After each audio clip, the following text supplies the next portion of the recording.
Welcome back. This is the fixed and floating gusset video for our mix and match series.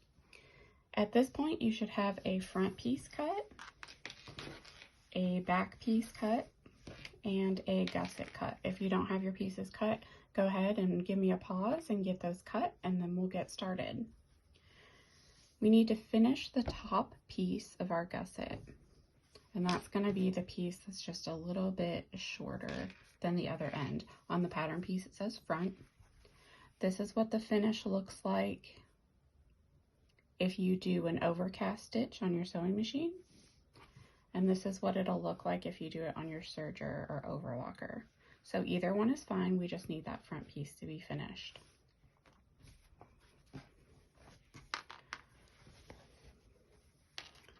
We're going to take our front of our panty and lay it face up. We're going to take the back and lay it face down, matching these two gusset edges down here at the bottom.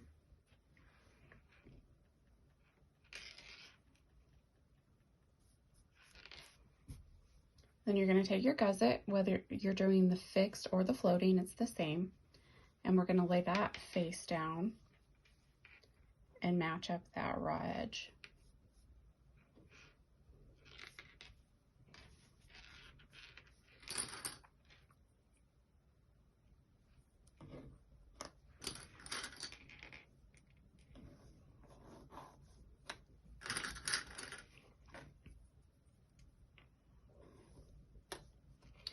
Now you're going to stitch this with a stretch stitch on your sewing machine. I recommend you don't use a serger for this piece because it will create quite a bit of bump, and this is in the underside of your panty and you don't want really a bump right there.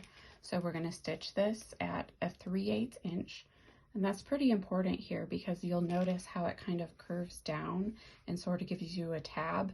If you don't do the full 3/8 and you only do a quarter, you have an extra tab and it's not going to line up right later. So make sure you're at a 3/8 and you're doing a stretch stitch here. All right, we've got that stitched across there. I'm using white thread, so you might be difficult to see that stitch, but it's right across there. And we're going to trim that with pinking shears. If you don't have any pinking shears, you can go ahead and use your regular fabric shears.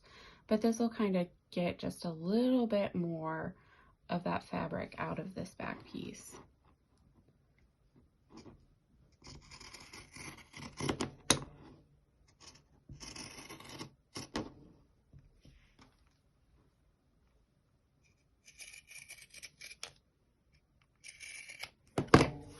If you used a zigzag as your stretch stitch, you won't be able to trim as much off.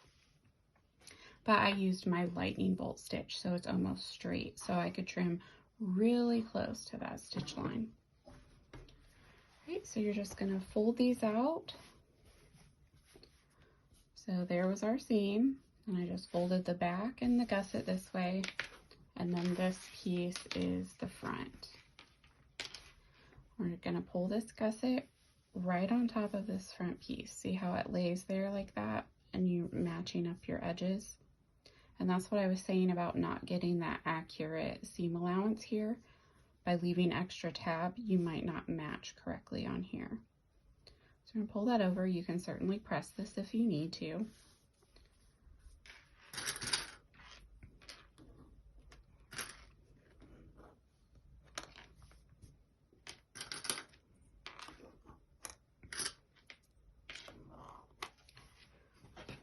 So this seam that we just made and covered up, you're going to top stitch from the back side. Yes, that is optional. Personally, I think it's not. That top stitch is going to hold that nice and tight, and it's going to help compress it. So you're not going to have this kind of like floppy loose seam. So I always top stitch. I never skip that. Then you also need to baste your curves. And then this is where you decide on your fixed or your floating.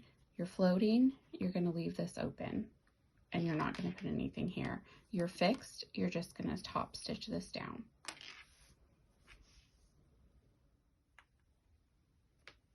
All right, here we are. We're basted on our curves, and I've top stitched my back seam, and this one I'm going to leave floating so there's no stitching here.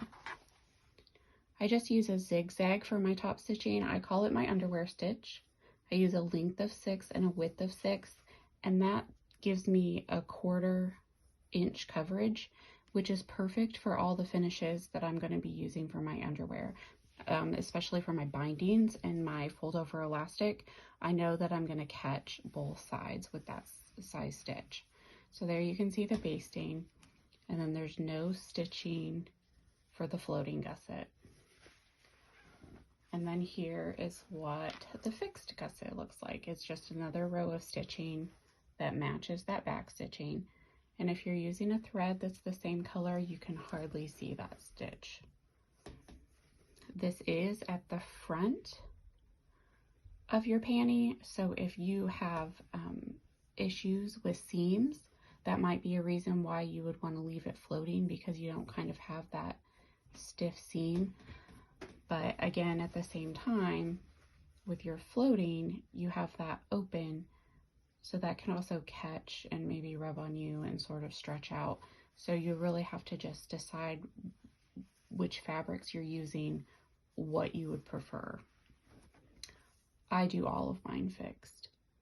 I just don't care to have that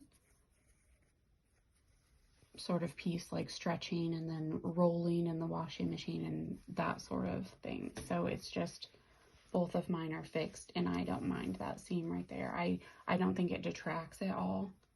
I think it just ends up being part of the panty.